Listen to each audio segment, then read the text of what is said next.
ഇത് Madhabi Puri Buch, securities and exchange board of ഇന്ത്യയുടെ മുൻ ചെയർപേഴ്സൺ.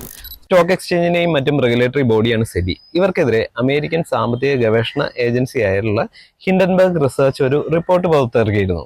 അതിൽ മാധവി പുരിബുച്ചും അവരുടെ ഭർത്താവായ ധവൽ ബുച്ചും അദാനിയുമായി ബന്ധമുള്ള വിദേശ കമ്പനികളിൽ ഓഹരി പങ്കാളിത്തം നടത്തിയതായി അവർ കണ്ടുപിടിക്കുകയോ ചെയ്തിരുന്നു. ഗൗതം അദാനിയുടെ സഹോദരനായ വിനോദ് അദാനി പണം വെളുപ്പിക്കാൻ ഉപയോഗിച്ചു എന്ന് ആരോപിക്കുന്ന ബർമുഡ, മൗറീഷ്യസ് എന്നിവിടങ്ങളിലെ ഫണ്ടുകളിൽ ഇവർക്ക് രഹസ്യ നിക്ഷേപം ഉണ്ടായിരുന്നു.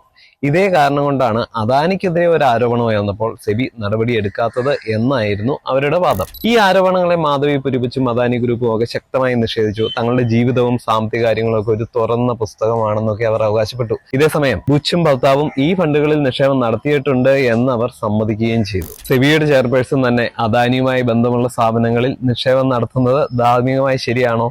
അല്ല.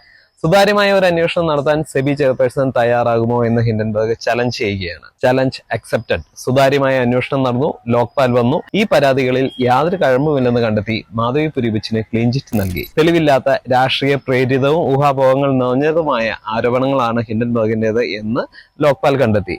Not the point your honour, രാഷ്ട്രീയ പ്രേരിതം. ഇതിൽ നിന്ന് നമുക്കൊന്ന് മനസ്സിലാക്കാം, ഈ സർക്കാരിന് അഴിമതി ഇല്ലേ ഇല്ല, ഇവിടെ എല്ലാം വളരെ ഭംഗിയായിട്ടാണ് നടക്കുന്നത്. ഇനി BJP ഭക്തന്മാർ അല്ലാത്തവർക്ക് വേണ്ടി ലോക്പാലിന്റെ ചെയർപേഴ്സണെ കുറിച്ച് പറയാം.